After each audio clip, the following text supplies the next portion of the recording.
أعوذ بالله من الشيطان الرجيم بسم الله الرحمن الرحيم رب اشرح لي صدري ويسر لي أمري واحلل عقدة من لساني يفقهوا قولي ربي زدنا علما.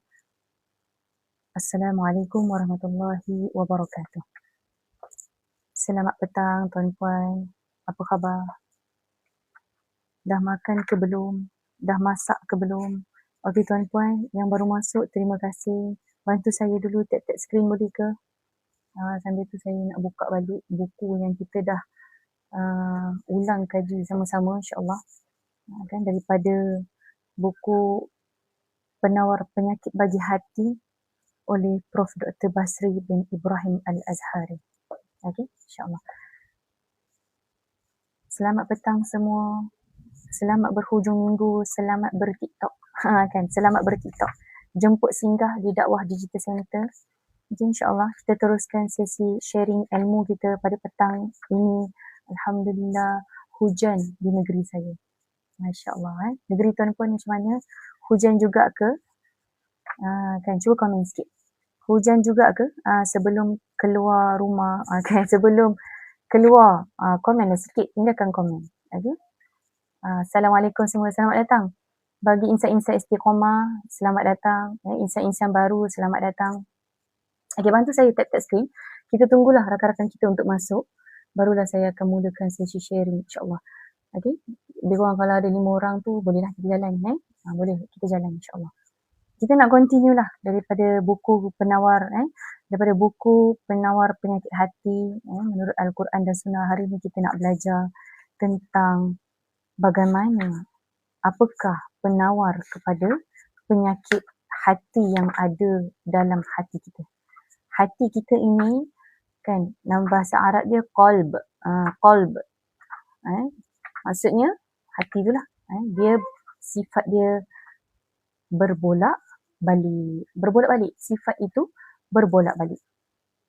Okay. So, puan-puan yang baru masuk, tuan-puan baru masuk, bantu saya dulu boleh. Tap-tap skrin. Okay. InsyaAllah kita tunggu beberapa orang lagi. Saya akan mulakan insyaAllah. Okay, sambil tu bolehlah kita panggil kawan kita, bantu saya tekan butang share. Boleh ke macam tu? Boleh ke tuan-puan?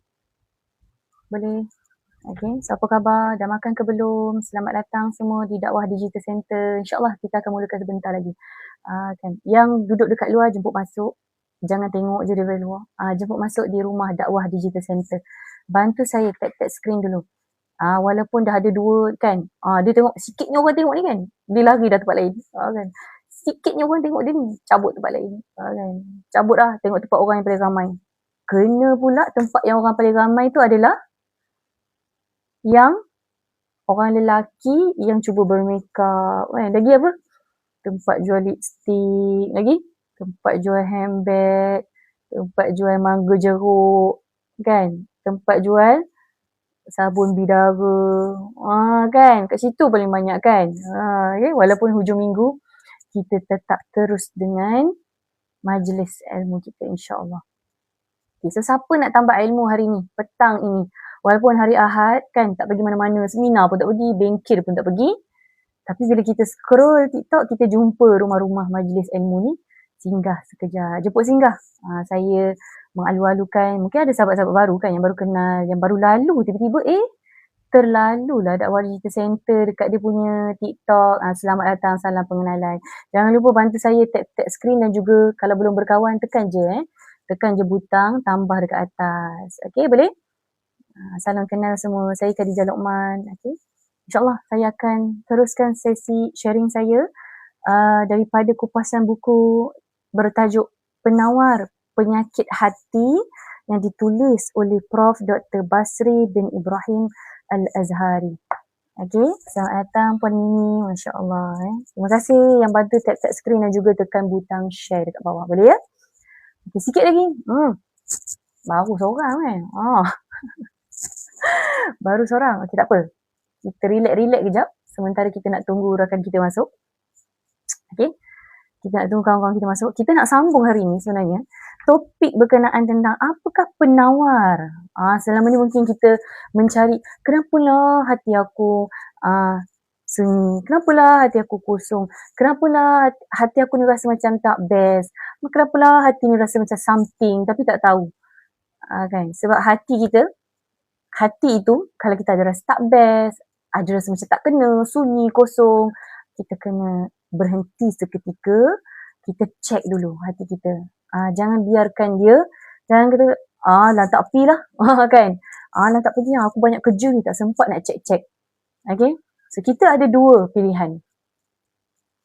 Hati kita dalam keadaan sedang dijangkiti penyakit, kita ada dua pilihan. Satu, kita biarkan. Biarkan dia mati. Tak perlu belajar ilmu apa-apa untuk mencari penawar kepada penyakit hati. Kan? Sebab penawar kepada penyakit hati banyak dah disebutkan dalam Al-Quran dan juga hadis Nabi. Kan? Penawar kepada penyakit hati kita banyak dah disebutkan dalam Al-Quran dan juga hadis Nabi. Antara kita merawat dia ataupun cara kedua, kita biarkan hati kita mati. Qalbun mayyit. Okay? Puan Mimi, overthinking. Okay? Overthinking. Okay? Baru-baru ni baru je kan kita bincangkan topik overthinking. Okay? Okay, jadi kita nak bantu, beri peluang. Walaupun hari Ahad, kita kata kita santai lah waktu ni kan. Kita pun belajar ilmu, mudah-mudahan sampailah. Mungkin secara santai sambil kita boleh, mungkin boleh letak di ruangan komen. Mudah-mudahan kita dapat satu ilmu walaupun di hujung minggu kita rasa macam waktu bersama family, betul tak? Kita selalu macam tu kan, waktu hujung minggu ni aku dengan family je. Tak adanya aku nak pergi mana-mana, maksudnya macam majlis ilmu ke kan, seminar ke bengkel, tak ada. Yang penting aku dengan keluarga. Ada orang dia macam tu. Sabtu Ahad memang dengan family. Kan? Tapi ada je masa insya-Allah kan. InsyaAllah ada je masa untuk kita khususkan sekejap sahaja untuk kita dapatkan sedikit ilmu. InsyaAllah hari ini kita nak belajar apakah penawar seterusnya bagi penyakit hati kita. Antaranya adalah meninggalkan perkara syubhah. Cuba letak kat ruangan komen. Meninggalkan perkara syubhah. Terima kasih Puan Aisyah. Meninggalkan perkara syubhah. Pernah dengar perkataan syubhah? So kita nak tengok dulu. Apa itu syubhah? Meninggalkan perkara syubhah adalah penawar kepada penyakit hati kita. Rupa-rupanya barangkali sebelum ni, mungkin kita mengambillah syubhah ni.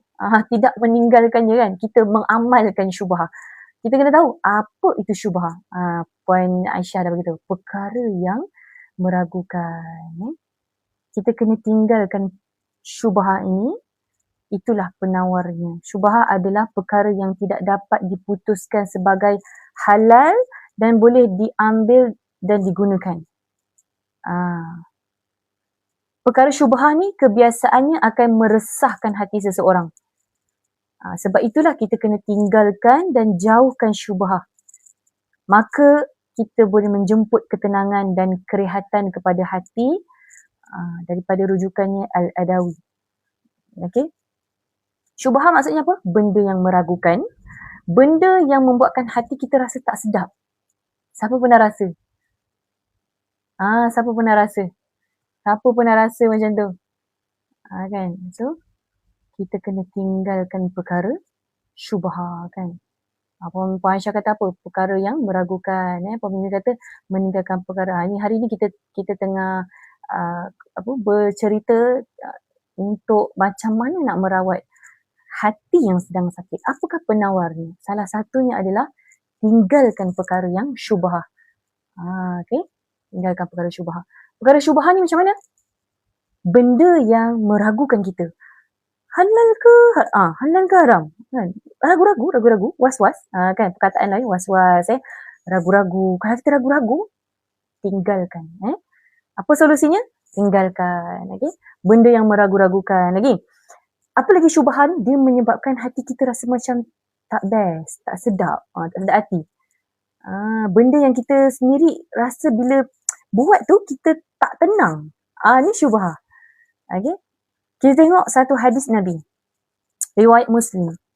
4632. Kita tengok Nabi kata apa? Nabi bersabda, aku pernah Ini daripada sebuah hadis yang diriwayatkan daripada Anwas bin As-Sam'an Al-Ansari menjelaskan. Maksudnya, aku pernah bertanya Rasulullah sallallahu alaihi wasallam tentang kebajikan dan dosa. Baginda bersabda, kebajikan itu adakah akhlak yang baik dan dosa itu ialah apa yang sering mengganggu dalam dada anda dan anda benci ia dilihat oleh orang ramai. Okey, kemudian Rasulullah sallallahu alaihi wasallam juga bersabda dalam hadis yang diriwayatkan daripada Ali. Rasulullah bersabda, maksudnya tinggalkan perkara yang meragukan anda kepada perkara yang tidak meragukan anda. Sesungguhnya sedekah itu mendatangkan ketenteraman dan pendustaan mengundang keraguan. Tinggalkan. Nabi kata apa? Tinggalkan perkara yang meragukan kita tu, kita tinggalkan. Itu je solusi. Kalau kita rasa macam benda yang was-was, yang ragu-ragu, buat hati kita rasa macam tak best kan. Kalau kita buat, kita akan rasa tak tenang. Kan? Tinggalkan. Gantikan dengan apa? Puan Aisyah tulis, dengan sedekah. Daripada hadis Nabi, Sahih At-Tirmizi tadi kita apa? Sedekah itu boleh mendatangkan ketenteraman. Kalau kita rasa macam tak best buat benda apa ni yang menyebabkan aku, itulah tadi aku rasa macam was-was buat benda tu kan, tapi aku buat juga. Nampak hati dah jadi tak tenteram. Kan? Ubat dia, Nabi kata apa? Sesungguhnya sedekah itu mendatangkan ketenteraman. Jadi hari ni ramai orang sebenarnya hidup dalam syubhah. Okay, selamat datang KA. Wah, cantik background Masya Allah. Ni baru renovate ni. Okay, renovate bilik ni. Okay, renovate dahsyat sungguh ni untuk live semata-mata Okay, so kita nak tengok. Hari ni ramai orang hidup dalam syubhah. Contohnya macam mana? Konten yang kita tengok tapi kita rasa bersalah je kan. Rasa bersalah je. Tapi tengok juga. Dia macam rasa bersalah tapi was-was nak tengok kan. Duit masuk tapi kita sendiri tak tahu sumber dia. Ni masuk ni sebab apa ni? Sebab apa terfikir-fikir. Biasa kita tahu kan. Oh, duit masuk sebab dah gaji. Oh, duit masuk sebab ada bonus. Oh, duit masuk sebab husband bagi. Oh, duit masuk sebab ada jual kuih ke, jual tudung ke, jual baju ke. Ada dia punya description detail dia. Duit masuk ni sebab apa? Kan? Tapi kalau kita rasa macam, kenapa tiba-tiba ada 100 masuk? Kan? Tak ada pada mana ni? Okay, kemudian apa contoh lagi? Relationship yang Allah tak reda tapi kita masih teruskan. Kan? Contohnya pasangan yang tak halal. Kan? Tak halal lagi. Belum berkahwin. Tapi meneruskan perhubungan, pergi berjumpa. Relationship yang Allah tak reda. Kan? Ataupun sama jenis. Kan? Sama jenis. Itu yang membuatkan hati kita rasa tak sedap. Rasa benda yang tu memang dah tak boleh lah. Bukan was-was lagi dah tu. Lagi apa? Bisnes yang ada unsur tipu marketing. Orang kata apa? Bad marketing bad marketing. Kadang rasa macam was-was kan. Jadi kadang hati kita ni dah tahu dah benda tu salah. Kan? Puan Aisyah jual aiskrim. Wah, sedapnya. Jadi, kadang hati kita ni tahu dah benda ni sebenarnya salah. Kan? Salah sebenarnya. Dia tahu. Tapi sebenarnya dia cuba pujuk diri dia. Sebab apa? Ada rakan baik tu. Kan? Musuh bukan rakan baik musuh baik tu, musuh yang tu, dia memang taktik dia memang dia akan membisik kepada kita, dia akan yakinkan kita, kau buat ni betul, kan? Apa yang kau buat ni betul kan Puan Aisyah? Ramai guna bad marketing zaman sekarang lah kan. Sebab apa? Semuanya nak kejar sale, nak kejar KPI, kan? Sanggup buat satu cerita yang menipu rakyat Malaysia. Nanti bila dah media-media sensasi zoom dekat dia, waktu itulah bisnes dia meletup ke babum. Kan? Guna je mainkan sentimen, isu, kan? Buatlah apa-apa lakonan kan. Buatlah apa-apa lakonan ataupun buat saja yang boleh membawa kepada hot isu, sensasi. So nanti bila kamera banyak media sensasi tu, zoom ramai-ramai kan. Waktu ni lah kita jual lah kita punya tudung ke kan, baju ke, keripik ke kan. Waktu tu orang dah semua tengah spotlight kat kita. Spotlight. Okay?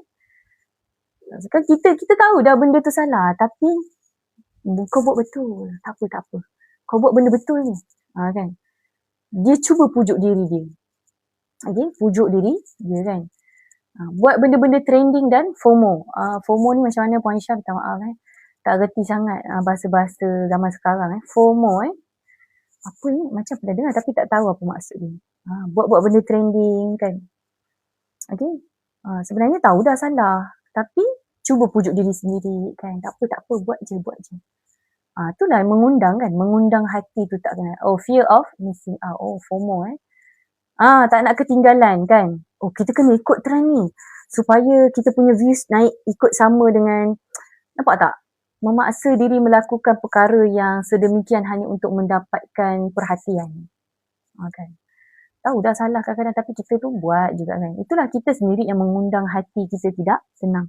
Sebab syubhah itu adalah dia membuatkan keresahan kepada hati kita. Kan kita rasa macam tak best. Tapi kita tetap pujuk hati kita. Tak apa, buat je. Okey je ni. Kita sendiri kan. Okay? Hadis Muslim. Dalam sebuah hadis yang lain diriwayatkan daripada An-Nu'man bin Bashir menjelaskan. Maksudnya, sesungguhnya yang halal itu jelas dan yang haram itu jelas. Antara keduanya adalah perkara yang syubhah, yang duduk tengah-tengah tu. Halal jelas, haram jelas. Yang duduk tengah-tengah tu, syubhah. Yang tidak diketahui oleh kebanyakan orang. Sesiapa yang memelihara diri daripada syubhah, sesungguhnya dia telah membebaskan agama dan kehormatan dirinya. Dan sesiapa yang terjerumus ke lembah syubhah, bermakna dia terjerumus ke lembah yang haram. Hadis Muslim. Rasulullah kata apa? Halal jelas, haram pun jelas. Kan dalam Al-Quran pun dah bagi tahu kan. Yang hak ni haram, yang ni jelas, riba ni haram. Kan? Balik bayar tu haram kan. Arak tu haram, judi tu haram. Kan? Lagi yang ni halal. Kan? Makanlah sembelih haiwan-haiwan dengan bismillah itu halal. Kan? Makan. Yang tengah-tengah ni halal ke haram ni? Tak apalah, buat je lah. Ambil je lah. Kan? Tengah-tengah. Lepas tu ambil je. Nabi kata apa? Tinggalkan. Okay?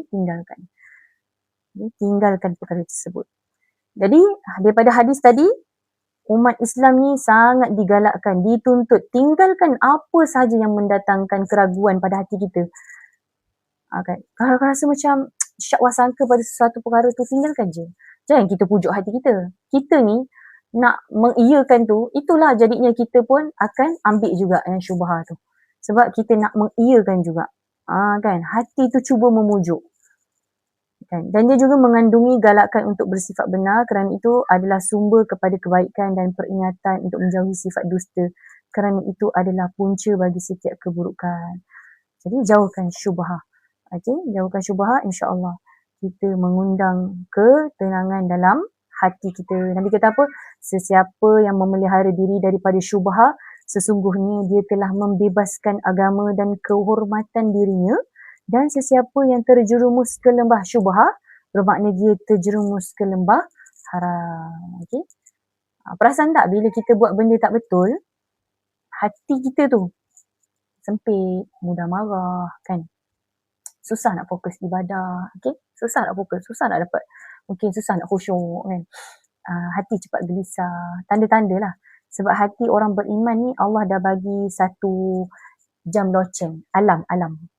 Satu bukan ALAM tapi ALARM. Alam. Macam mana sebut dia? Alarm. Loceng. Bagi jam loceng. Okay.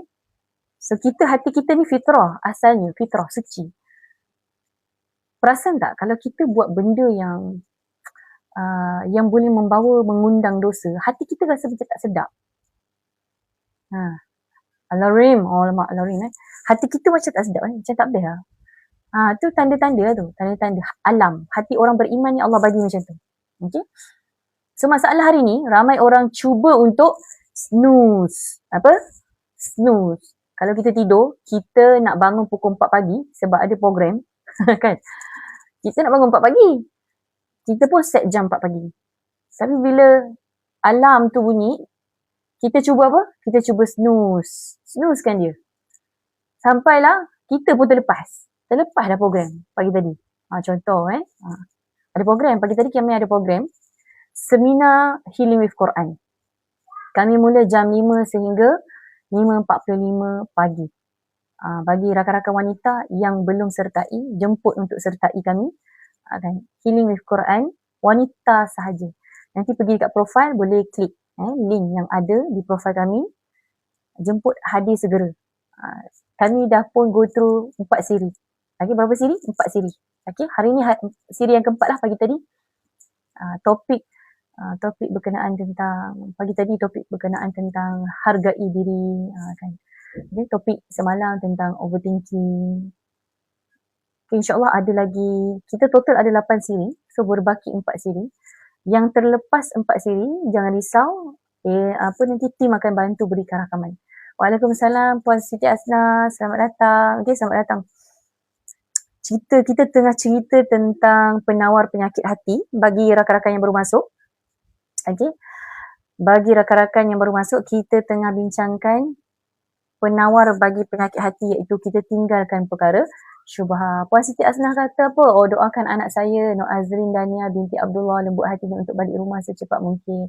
InsyaAllah mudah-mudahan Puan Siti Asnah dimudahkan urusannya. Boleh? Apa lagi masalah kita ni sekarang? Kita suka apa? Snooze. Kita suka snooze. Alam yang Allah bagi dah dekat dalam hati orang beriman ni ada satu jam loceng kalau kita buat sesuatu perkara yang boleh mengundang dosa, yang buat hati kita rasa tak sedap tu. Yang itu. Hati kita rasa macam tak sedap, kita rasa gelisah, kita susah nak fokus. Ini sebenarnya alam. ALARM. Daripada siapa? Daripada Allah. Kan hati kita ni fitrah. Hati fitrah ni hati yang kembali kepada asalnya tu memang sukakan kebaikan. Kan?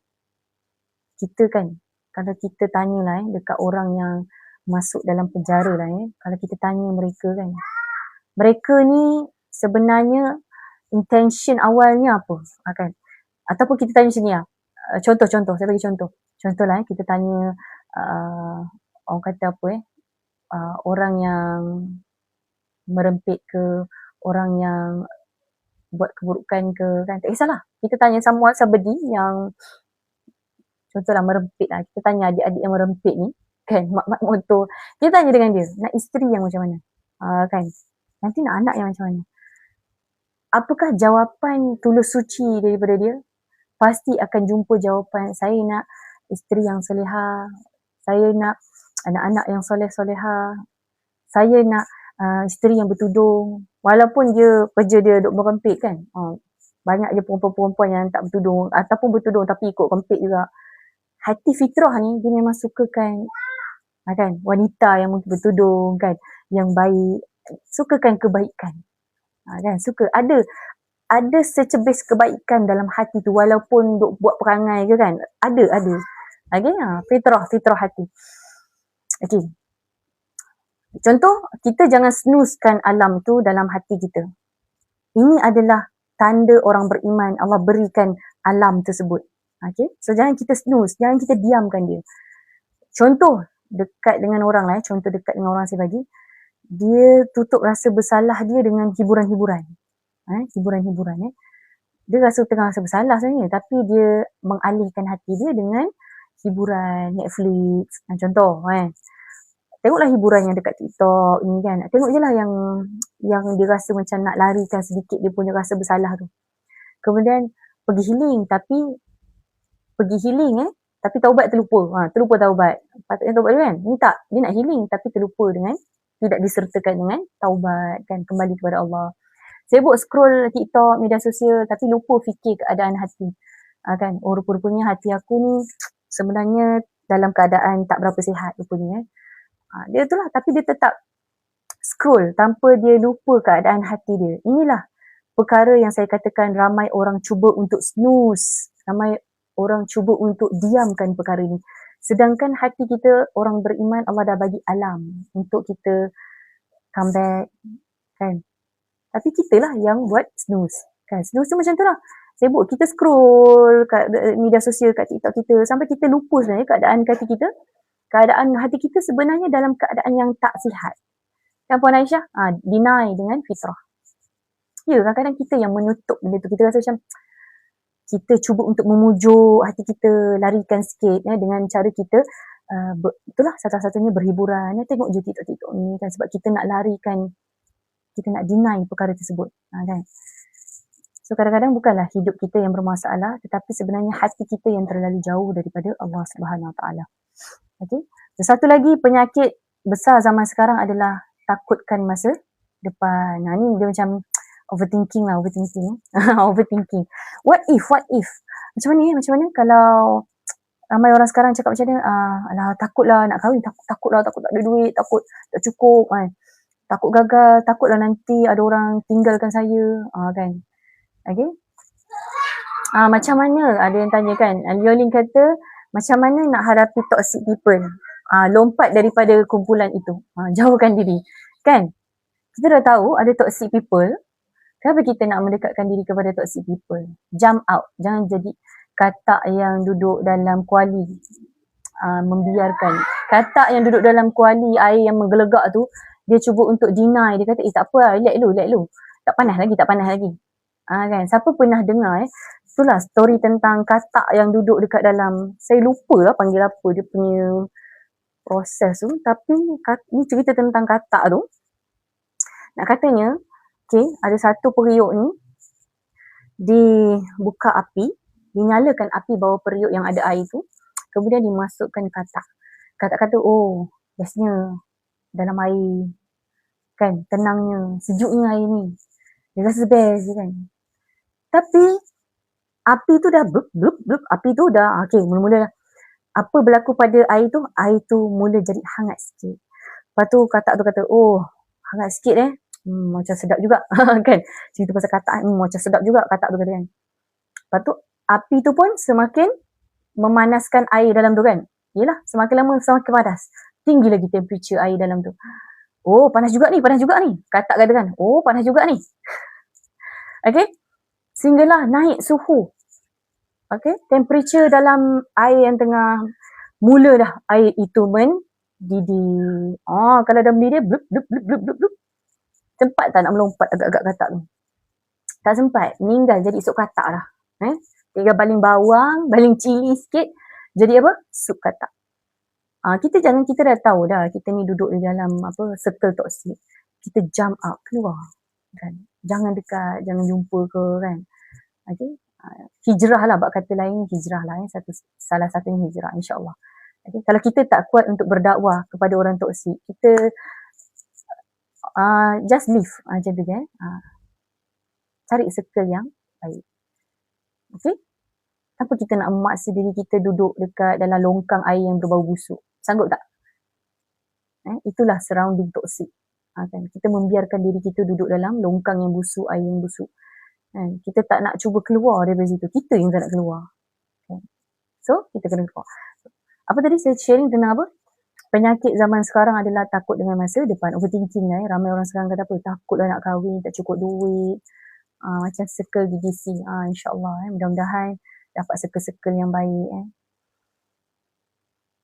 Okay, dalam buku ni, dalam buku Penawar Penyakit Hati, ada menceritakan tentang beriman kepada qada dan juga qadar. Beriman kepada qada dan qadar juga merupakan salah satu daripada rukun iman. Kepercayaan kepada Allah telah menentukan sejak azali lagi. Okey, jadi salah satu penawar kepada penyakit hati kita adalah kita kena memantapkan keimanan dan qada dan qadar kita. Memantapkan keimanan dengan qada, takdir yang ditentukan. Okey. Qada, definisi qada dan qadar ni menimbulkan macam-macam lah pendapat ulama. Ada yang mendefinisikan qadar ni sebagai ilmu Allah tentang apa yang berlaku pada makhluknya pada masa akan datang. Qada pula ialah pelaksanaan Allah terhadap segala sesuatu mengikut ilmu dan kehendaknya. Okay, ada juga dekat kalangan ulama seperti Said Sabiq yang mendefinisikan qada dan qadar ni dengan satu definisi sahaja, iaitu sistem yang mantap yang diletakkan oleh Allah terhadap alam ini. Begitu juga dengan undang-undang umum dan sunnah-sunnah yang Allah ikatnya dengan sebab musabab. Beriman dengan qada dan qadar ni dia mengandungi erti kata beriman dengan ilmu Allah yang qadim dan beriman dengan kehendak Allah yang telus. Okay. So, penyakit zaman sekarang ni banyak sangat. Saya takut tu lah, saya takut ni lah. Kalau macam tu macam mana? Kalau macam ni macam mana? Maknanya macam what if kan? Okay. Takut dengan masa depan, takut dengan kegagalan, takut orang tinggalkan dia, takut banyak benda, ketakutan itu menyelubungi dia. Okay. So, beriman dengan qada dan qadar ini, jadi kita nak belajar pada hari ini, salah satu penawar kepada penyakit hati kita adalah kita beriman dengan qada dan qadar. Dalam Ibnu Taimiyah menyatakan golongan ahli as-sunnah wal jamaah beriman dengan qadar yang baik dan juga yang buruk. Beriman dengan qadar melibatkan dua tahap. Okay, iaitu tahap pertama, beriman bahawasanya Allah itu Tuhan yang maha mengetahui segala apa yang dilakukan oleh makhluknya dengan ilmunya yang qadim yang mana dia bersifat dengannya semenjak azal lagi. Begitu juga beriman yang Allah itu adalah Tuhan yang maha mengetahui segala hal ehwal makhluknya seperti segala amalan ketaatan, maksiat, rezeki dan juga ajal. Kemudian Allah dah tulis pun di Lauh Mahfuz qadar yang telah ditetapkan kepada makhluknya. Okay. Segala yang ditentukan mengenai diri manusia tidak akan dapat lari daripadanya dan segala sesuatu yang ditakdirkan tidak mengenai diri manusia tidak akan mengenainya. Dalam surah Al-Hajj ada Allah tulis dekat sini kita kena dalam surah Al-Hajj Allah berfirman ayat yang ke-70, maksudnya bukankah engkau telah mengetahui bahawasanya Allah mengetahui segala yang ada di langit dan di bumi. Sesungguhnya yang demikian itu ada tertulis di dalam kitab Lauh Mahfuz. Inna dzalika fi kitab inna dzalika 'ala Allah yasir. Sesungguhnya yang demikian itu ada tertulis di dalam kitab iaitu Lauh Mahfuz. Sesungguhnya hal itu amatlah mudah bagi Allah. Surah Al-Hajj ayat yang ke-70. Allah mengetahui segala yang ada di langit dan juga yang ada di bumi dan semuanya telah tertulis di namanya apa? Lauh Mahfuz. Maksudnya apa? Allah tak pernah terlepas pandang kehidupan kita. Kan? Contoh ada orang umur 30 tahun dia tak kahwin lagi. Contoh 35 tahun tak kahwin lagi, 40 tahun tak kahwin lagi. Dia tertekan tengok orang lain. Kan? Mungkin ada segelintir. Ada segelintir tak tertekan pun. Dia macam okey je. Aku dah 40 tapi belum kahwin, aku okey je. Kan? Mungkin ada sesetengah yang umur 30, umur 40 tahun ni dia tak kahwin tapi dia rasa tertekan dengan melihat orang, kawan-kawan dia, classmate dia, semua dah kahwin. Okay. Kalau satu geng tu ada 10 orang, dia seorang je belum. Kan? Barangkali ada yang tertekan tengok orang lain yang dah kahwin, dia belum kahwin. Ada orang baru kehilangan kerja, kan? Terus rasa hidup dia dah tamatlah hidup aku, tamatlah kena buang kerja, dah kena diberhentikan kerja. Dia rasa macam itulah penamat kehidupan dia. Okay. Ada orang bisnes dia jatuh, dia terus rasa ni Allah tak sayang kat aku kot. Kan ni sebab Allah tak sayang kat aku kot. Sebab itulah aku jadi macam ni. Bisnes aku lingkup. Kan? Allah tidak pernah terlepas pandang dengan kehidupan kita. Padahal boleh jadi Allah sebenarnya sedang menyusun, kan? Sedang menyusun hidup kita. Kan? Cuma kita je kan tersalah skrip. Allah ni mungkin Allah tak pandang aku kot. Kan? Allah tak pandang aku. Sebab itulah aku rasa bisnes aku jatuh ni sebab Allah tak sayang kat aku. Kan? Okay? Padahal Allah sedang menyusun atur kehidupan dia. Okay? Apa yang ditakdirkan, qada dan qadar. Kita cerita tentang penawar bagi penyakit hati, iaitu yang kita kena mantapkan keimanan kita kepada ketentuan qada dan qadar yang telah pun tertulis di Lauh Mahfuz. Apa yang ditakdirkan oleh Allah tak akan tersalah. Jadi kita tengok lagi firman Allah dalam hadis. Kita tengok hadis. Okay. Hadis mana ni? Hadis Ibnu Abbas.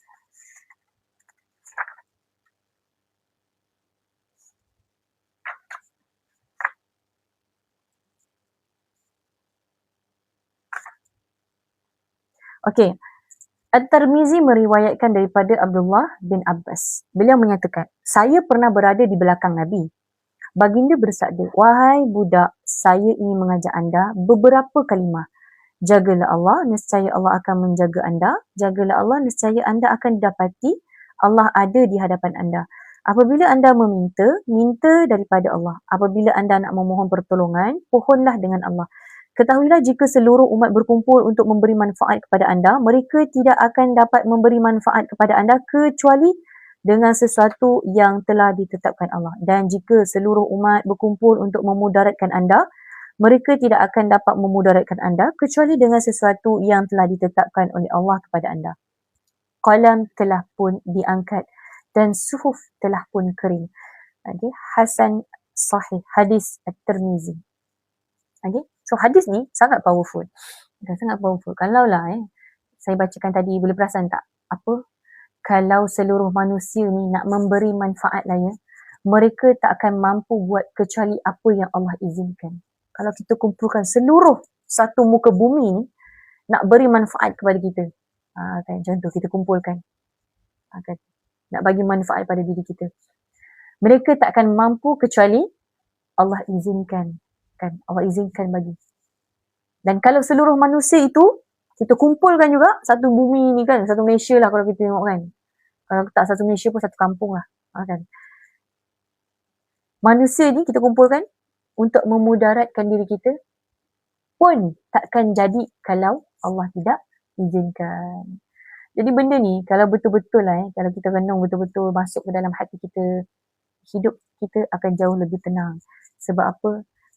Kita tidak akan merisaukan masa depan yang kita sendiri tak tahu dan kita tak perlu kata what if kan. Kalau macam ni, apa berlaku yang macam mana, macam ni. Dia risau, overthinking. Kan, kerisauan sehingga dia mengundang keresahan kepada hati dia. Kan. Jadi apa ubat dia? Ubat kepada overthinking adalah mantapkan keimanan kepada qada dan qadar daripada Allah.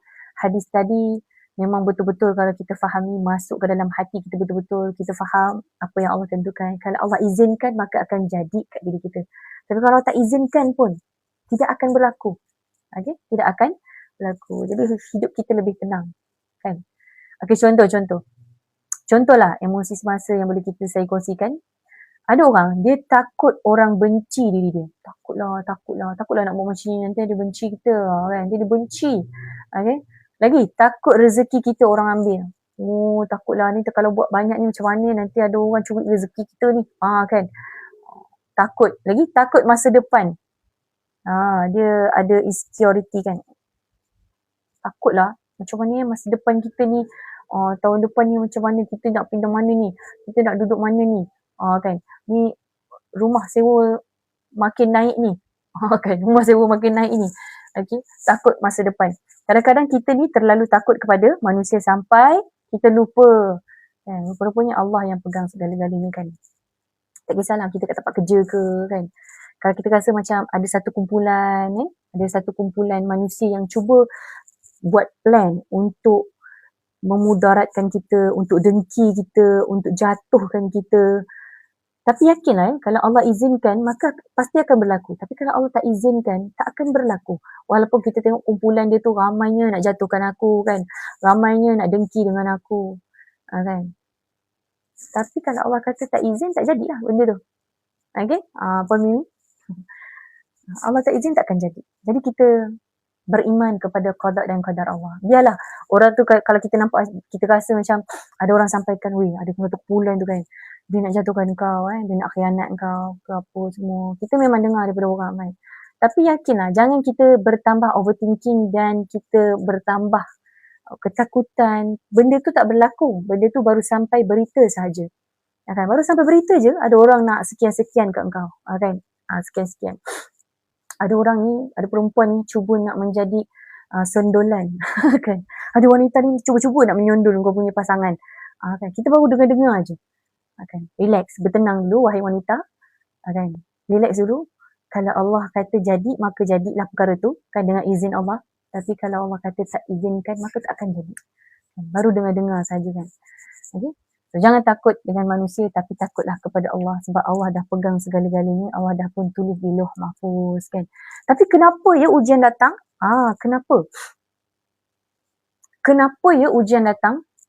Ramai orang fikir bila kena uji je, bila kena ujian je terus fikir, Allah tak sayang aku je. Allah marah ke aku? Kan. Terus fikir macam tu kan. Okay.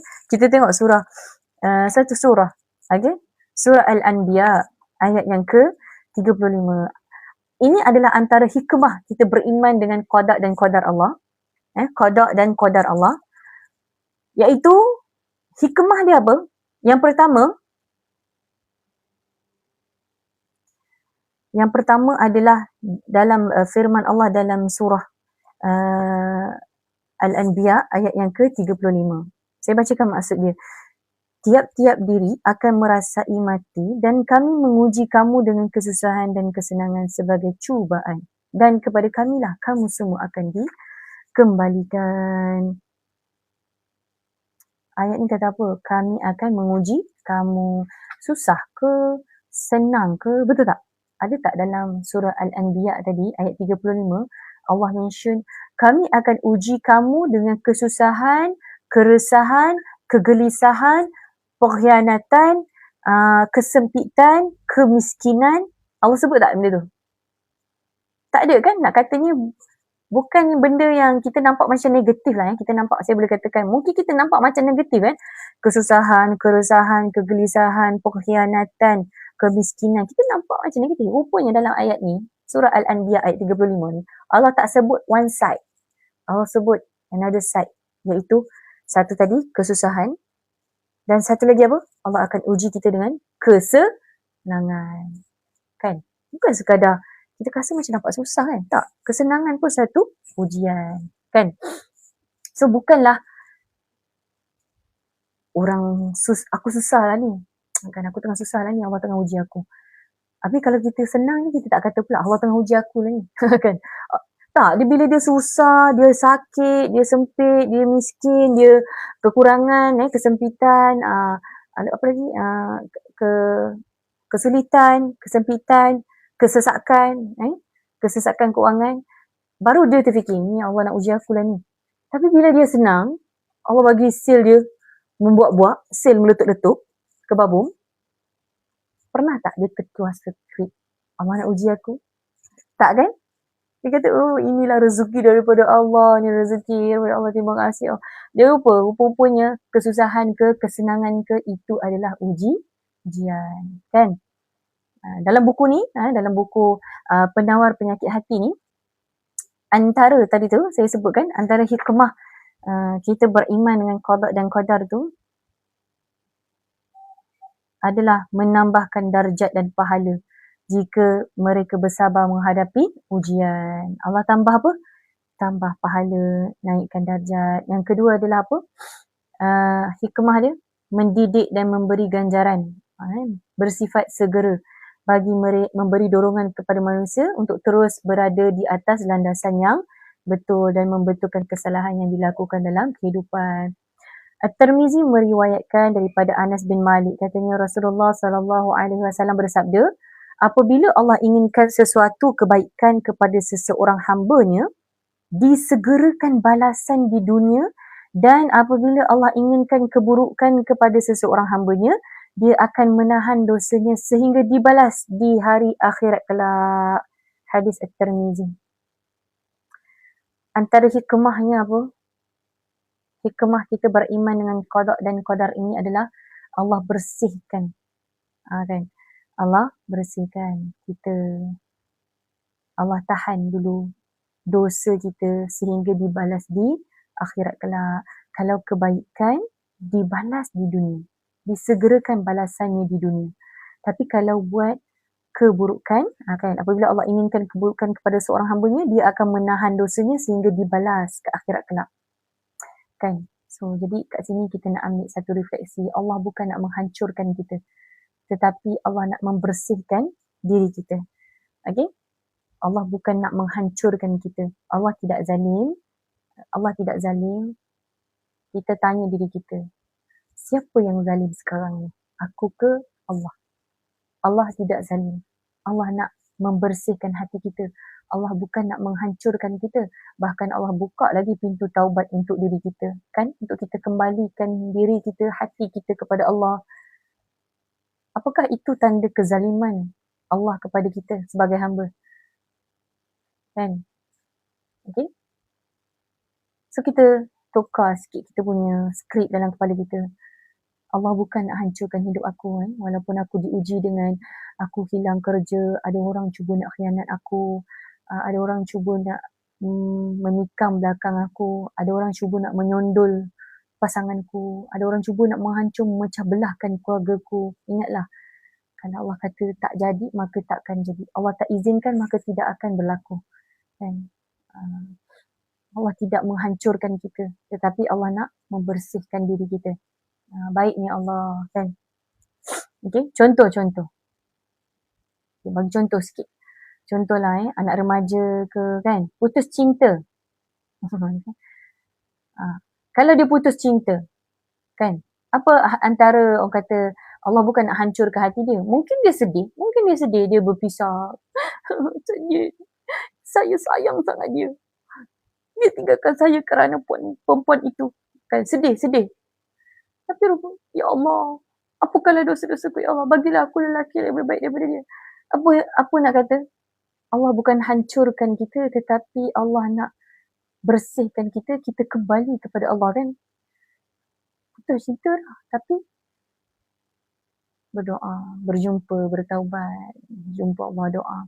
Dan dalam solat sentiasa berdoa, ya Allah kurniakan aku kan, jadikan aku hamba lebih dekat denganmu, kurniakan kepada aku pasangan yang lebih baik daripada yang dah lepas tu. Kan?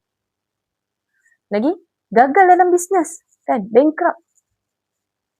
Kena buang kerja, bankrupt, sales tak naik-naik, sendu je macam siput. Kan? Macam siput, sendu je kan. Yelah sebab nak fight dengan influencer dan juga content creator, bisnes-bisnes yang lain di TikTok ni berambak kan. Semua orang dah boleh ada bisnes masing-masing kan. Nak compete kan. Nak compete dengan mereka. Gagal dalam bisnes ke apa, kita akan mula mendekati, memperbaiki solat kita. Itu adalah bukan Allah nak hancurkan kita kan, tapi Allah nak bersihkan kita. Allah nak kita dekat lagi dengan Allah kan. Bila Allah bagi macam ni lah, kita baru teringat Allah, betul tak? Contohlah sakit pula. Kena pula sakit kan. Waktu sihat tu dia terlupa kan. Tapi bila dia sakit, dia baru belajar untuk bertawakal kepada Allah, bergantung kepada Allah, berdoa kepada Allah. Kan baru ingat Allah. Tapi waktu dia sihat tu dia terlupa kan. Tapi bila Allah tarik kesihatan dia sikit, dia baru tersedar. Kan. Barulah dia rajin untuk mendekatkan diri kepada Allah. Dia baru belajar bergantung, bertawakal kepada Allah. Jadi, bersyukur tak bila mana kita menghadapi sesuatu ujian tu? Bersyukur tak? Okay. Bersyukur tak? Siapa Puan Ila kata, macam mana nak pulih perasaan? Kadang rasa tak ikhlas jaga mertua yang sakit. Okay. Bersyukur. Okay. Bersyukur. Sebab macam Puan Ila cakap tadi tu kan, itu salah satu macam Puan Ila Zila ni, ini adalah salah satu contoh lah yang saya kongsi-kongsikan tadi. Ini salah satu contoh juga kan, tentang perasaan. Kadang-kadang rasa macam tak ikhlas nak jaga orang yang sakit. Ini salah satu juga bentuk ujian kan. So Puan Zila kena tahu ini adalah ujian. Bukan kata kenapalah aku macam ni kan, Allah tak sayang kat aku ke? Kan? Bukan. Okay, ni adalah ujian hati kita kan. Macam mana kita nak cuba ikhlas jaga orang mertua kita yang sakit. Okay. So ada ujian, bila mana kita diuji, bersyukur tak kita? Rupa-rupanya Allah nak selamatkan kita. Bersyukur tak? Rupa-rupanya apa? Allah nak selamatkan kita. Macam mana nak hilang overthinking pasal masa hadapan? Puan Mimi ada ni ke? Sertai healing with Quran ke? Saya minta maaf, saya ada yang masuk dalam ni. Macam Puan Oja salah seorang peserta. Puan Mimi, ya ke? Peserta ke? Sebab semalam kami baru go through kepada overthinking, topik overthinking. Macam mana kita nak bantu diri kita ni bila mana kita menghadapi overthinking tersebut? Tak masuk. Jemput masuk Puan Mimi. kita ada 8 siri. Ada 8 siri, dah 4 siri dah berlangsung. So untuk wanita saja, 4 siri dah berlangsung. Antara topiknya, yang pertama kenal, apa ya, dah banyak siri ya, tapi tak ingat pula. Sekejap saya tengok dulu. Minta maaf ya. Kita sendiri pun tak ingat. Kejap. Kita tengok dulu. Di siri pertama kita cerita tentang okey, kenali emosi dulu. Kan.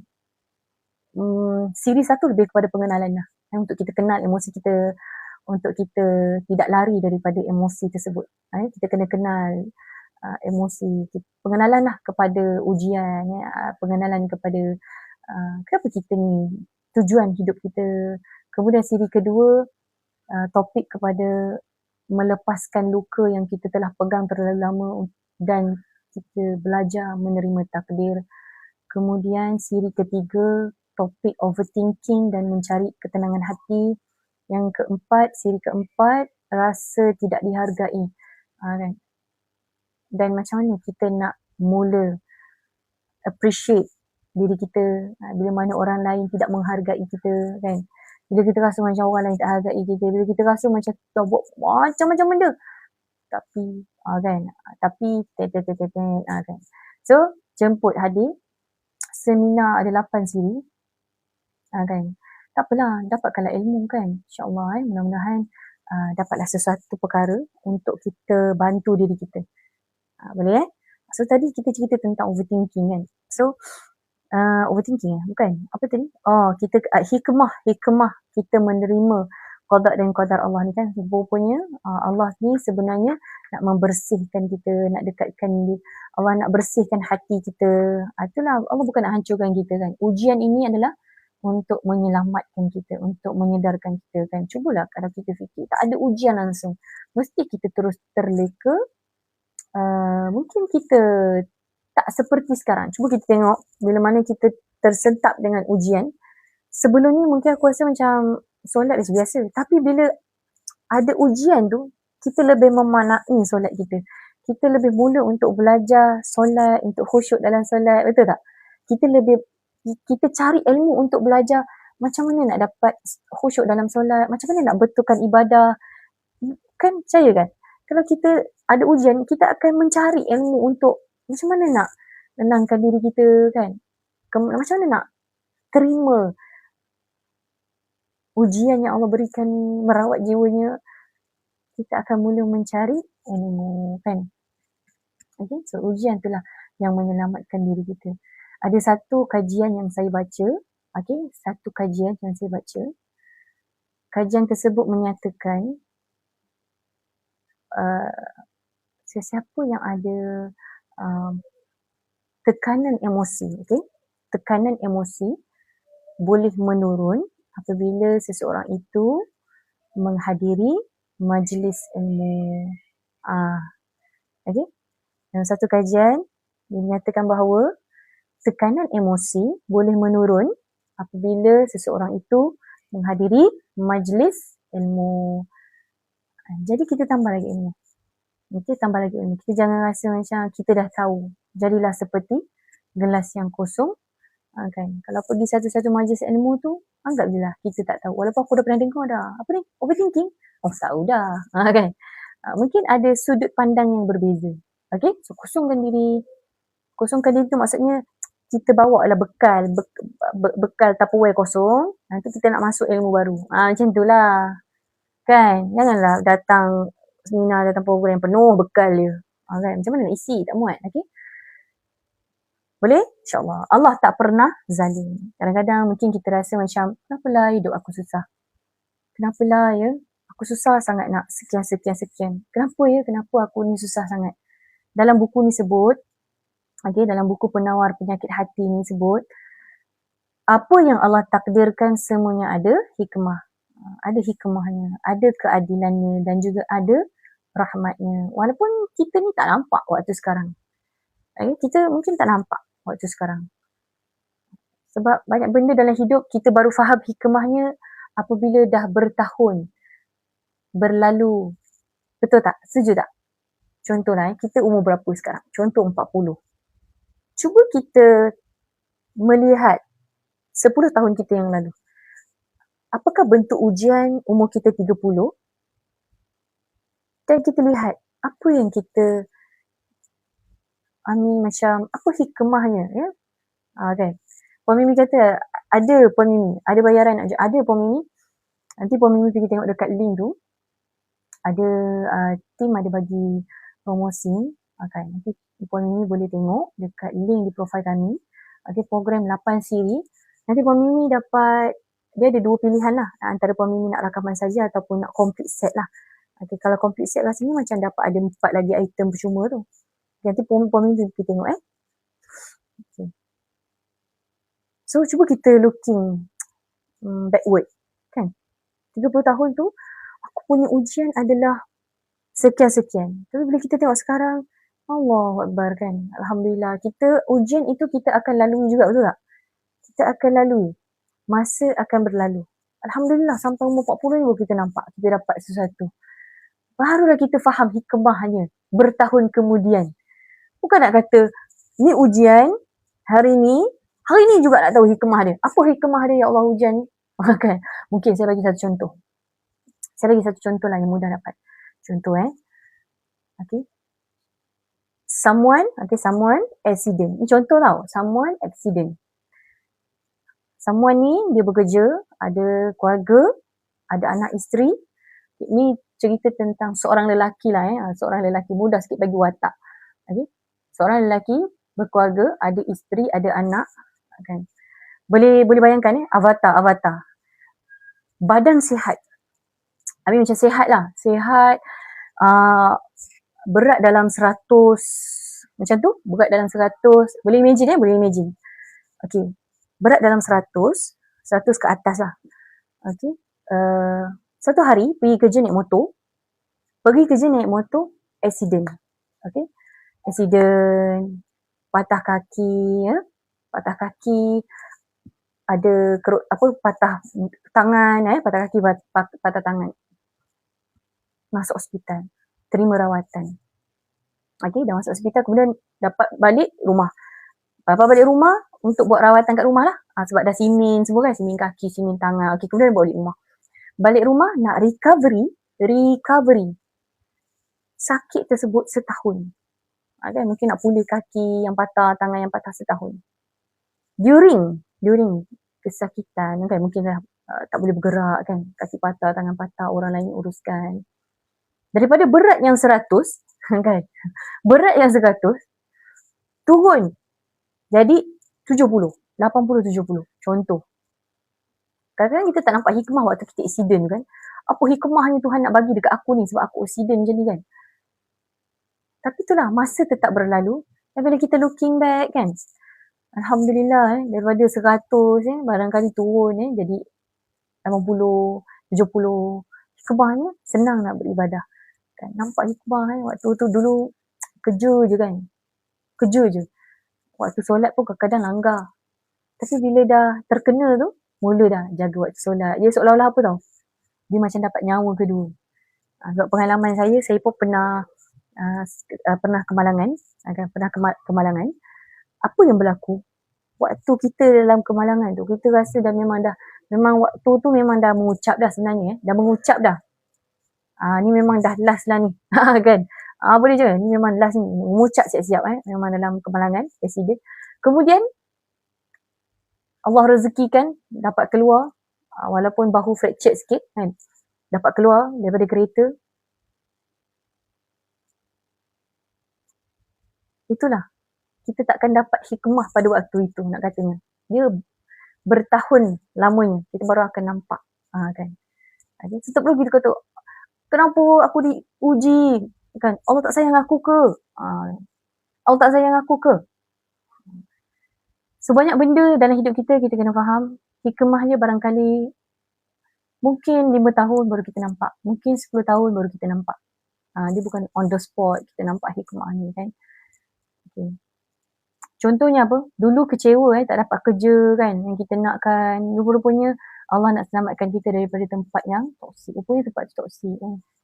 Allah nak selamatkan kita. Tapi kita nak sangat kerja kat situ. Kita nak sangat jadi tim kat situ. Tapi rupa-rupanya kan, tempat situ Kan kumpulan-kumpulan toksik banyak. Dulu kecewa dengan putus hubungan. Rupanya Allah nak selamatkan daripada pasangan yang merosakkan hidup kita. Kan dulu kita kata, kenapalah berpisah dengan dia, saya sayang sangat dia kan, saya tak boleh terima, saya jadi macam depressed bila dah pisah dengan dia. Rupanya ada sebab dia ni memang suka lompat-lompat pasangan kan, suka lompat-lompat pasangan. Jadi bersyukurnya, ya Allah aku tak dapat dia kan.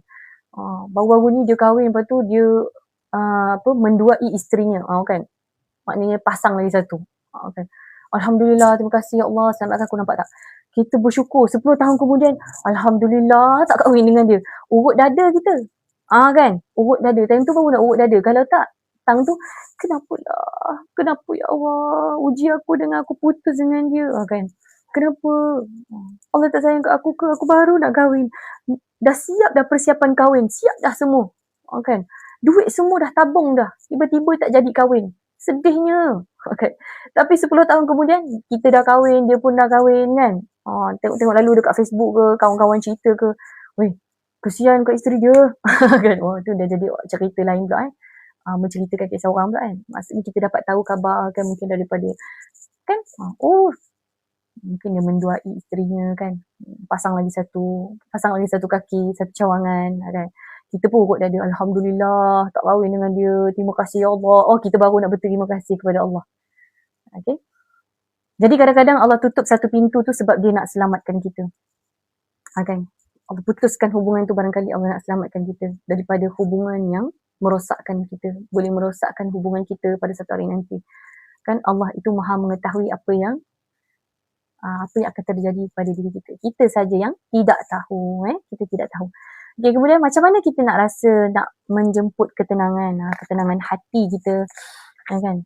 Macam mana kita nak menjemput ketenangan hati kita? Antaranya adalah yang pertama, tinggalkan perkara yang meragukan. Tinggalkan yang syubhah, tadi kita dah bincang.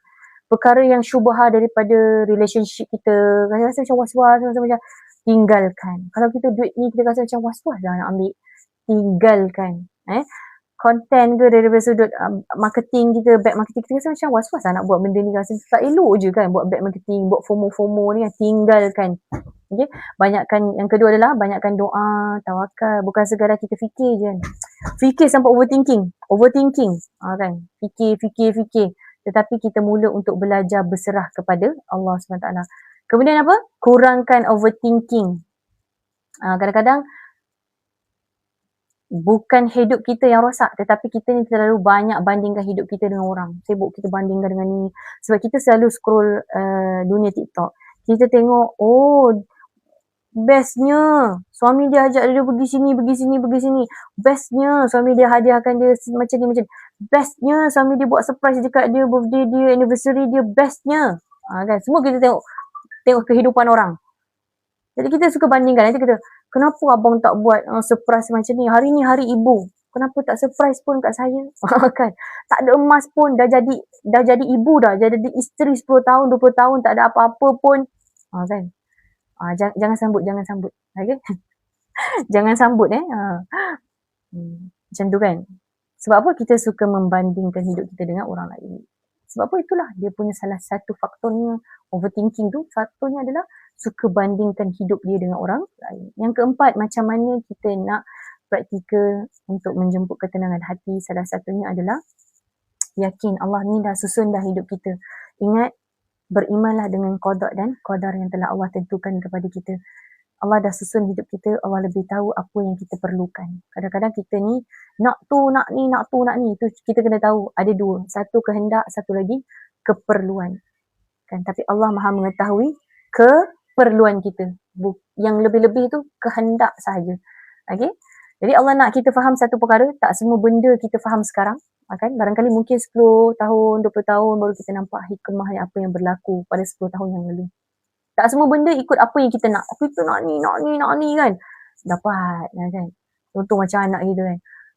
Ibu, kita dah beli aiskrim. Ibu nak yang macam yang ni, yang macam-macam ni kan.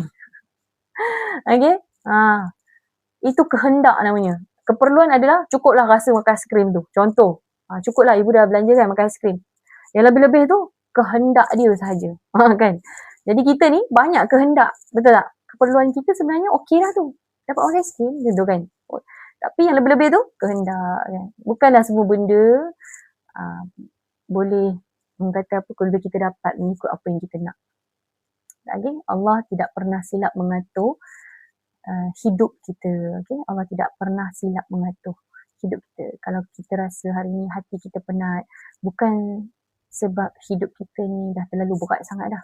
Kan? Tetapi sebab kita cuba kawal semua benda. Orang overthinking, dia suka mengawal semua perkara. Kan? Dia suka mengawal banyak perkara. Dia rasa macam dia lah. Kan? Dia lah yang mengawal segalanya. Kan? Tapi sebenarnya Allah suruh kita serahkan kepadanya itu tawakal. Jangan kita cuba nak kawal semua benda. Kawal ni, kawal tu kan. Overthinking. Perangai orang overthinking dia suka mengawal banyak benda. Okay? Allah nak kita belajar supaya kita berserah kepada Allah SWT. Kita tawakal kepada Allah. Okay. Kemudian semoga Allah tenangkan hati kita insya-Allah. Boleh? Boleh tuan-puan, terima kasih semua yang hadir pada petang ini. Ada lagi tak ya? Saya nak tengok.